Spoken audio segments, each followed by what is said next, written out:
प्रवीण कुमार जी, आपके पास आना चाहेंगे और जानना चाहेंगे, इस वक्त पूरे देश में, कभी मैं थोड़ी देर पहले एक डेटा देख कर आ रहा था, करीब 2000 से ज़्यादा पुलिस वाले कोरोना के पॉजिटिव पाए गए। और पुलिस की जिम्मेदारी इस वक्त ज़्यादा बड़ी है, क्योंकि एक तो लॉकडाउन है, लोगों को सोशल डिस्टेंसिंग भी बतानी है, 2 गज की दूरी भी रखनी है, सड़कों पे जगह जगह कई बॉर्डर सील हैं, वहाँ सीधा आमना सामना आम लोगों से पुलिस का होता है। ऐसे में पुलिस अपनी ड्यूटी सावधानी बरतते हुए किस तरह से निभा रही? देखिए, ये जब वर्दी धारण की है तो उस समय एक बुनियादी दायित्व तो आपके ऊपर आता है कि हमें लोगों की जीवन की रक्षा करने के लिए प्रतिबद्ध होना होगा, और उस संकल्प को पूरी तरह से सभी लोग आत्मसात करते हुए आगे बढ़ते हैं, चाहे वो आतंकवाद हो, चाहे वो किसी और तरह की स्थिति। और ये एक अतिशय गंभीर स्थिति, इसमें भी पूरी तरह से, पूरे उत्साह से, पूरे मनोबल के साथ में पूरा पुलिस बल लगा हुआ है, अपना सर्वस्व न्यौछावर करके कैसे इस देश के लोगों को, अपने देश के लोगों को बचाना है, उन्हें सुरक्षित रखना है, और उसमें पूरी तरह से उद्यत। जी, बहुत ज़रूरी है आपने जो बात कही। डॉक्टर शरद सिंघी साहब, जिस तरीके से पुलिस अपनी ड्यूटी निभा रही है, जाहिर सी बात है इस वक्त आप ड्यूटी से पीछे हट नहीं सकते।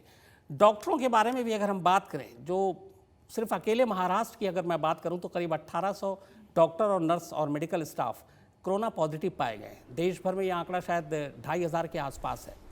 सबसे ज़्यादा एक कोरोना पॉजिटिव पेशेंट के करीब जो होता है शख्स, वो डॉक्टर और मेडिकल स्टाफ होता है। इतनी बड़ी तादाद में डॉक्टरों का इस तरीके से पॉजिटिव पाया जाना, आपको लगता है कहीं कोई कमी है या फिर कुछ ऐसी चीज़ें हैं जिसकी वजह से एहतियात जो बरतनी चाहिए शायद नहीं बरती गई? जी, देखिए, डॉक्टर जो है उसको तो मरीज़ के पास ही जाना पड़ेगा, मतलब जब उसका इलाज करना है तो। डॉक्टर शरद बोल रहा हूँ। डॉक्टर्स का मरीज के पास जाना बहुत ज़रूरी है मरीज को इलाज करने के लिए, पहली बात। दूसरी बात, डॉक्टर शरद साहब तक आवाज़ नहीं पहुंची, मैं एक बार कहूँगा शुरुआत में माइक टेस्ट कर लें। अश्रुत जी, नहीं, मेरी आवाज़ आपको आ रही है? जी डॉक्टर शरद साहब, मेरा सवाल आपने सुना? हेलो, हाँ मैंने सुना।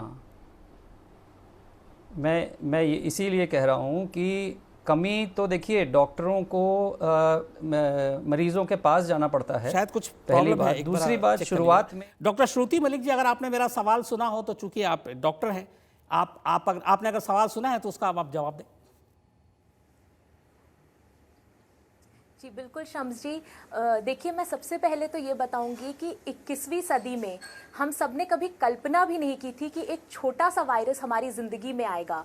अगर हम आज से 4-5 महीने की पहले की बात करें कि एक ऐसा वायरस आएगा जो हमारे जीवन को अस्त व्यस्त कर देगा, तो ऑब्वियसली एक डॉक्टर होने के नाते मैं ये बताऊंगी कि हमारे भी 2 पहलू होते हैं। सबसे पहले ये कि एक तरफ तो हम साधारण मनुष्य की तरह सोचते हैं, क्योंकि हमें भी डर है कि कहीं अगर वायरस हमें हो गया तो हमारे घर में बुजुर्ग हैं, माता पिता हैं, बच्चे हैं, कहीं उनको ना हो जाए। दूसरी तरफ हम अपनी हिपोक्रेटिक ओथ से जुड़े हुए हैं, जो कि आज मौका आया है कि हम मानवता की सेवा करें।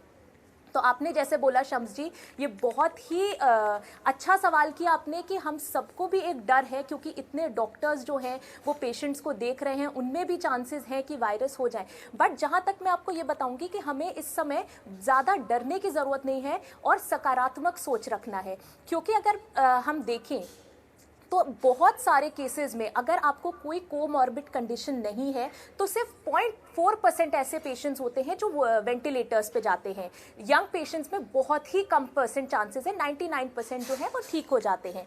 दूसरी चीज़ मैं यहाँ पे आपको ये बताऊंगी कि अगर हम बात करें तो हम लोग, जैसे मैंने भी अभी इमरजेंसी पेशेंट्स अपने देखे, सारे पेशेंट्स को अपनी टीम के साथ देखा, हम सब ने अपने को प्रोटेक्टिव इक्विपमेंट्स पहने हुए थे, हेड गियर्स पहने हुए थे, किट्स पहनी हुई थी। तो अगर हम इन सब चीज़ों का ध्यान रखेंगे तो हम अपने पेशेंट्स को और खुद को भी बचा सकते हैं, क्योंकि ऐसा नहीं है कि कोरोना के समय कोई और बीमारी नहीं हो सकती। तो ऐसा ना हो कि हम कोरोना के डर से जो है मरीज़ को जो है दूसरी बीमारी से जो है वो पीड़ित होने दें। तो हमारा कर्तव्य यही बनता है कि डॉक्टर होने के नाते हम अपने हौसले बुलंद रखें, अपनी हिपोक्रेटिक ओथ को याद रखें, और मरीजों को ये बताना चाहूँगी कि इसमें डरने की बात नहीं है। हम आपके साथ हर समय जुड़े हुए हैं, इसलिए आप बिल्कुल चिंता नहीं करें। बस आप सकारात्मक सोच रखिए। जो आपको सोशल डिस्टेंसिंग बताई गई है, हैंड हाइजीन मेंटेनेंस बताई गई है, इन सब का बस पालन करें।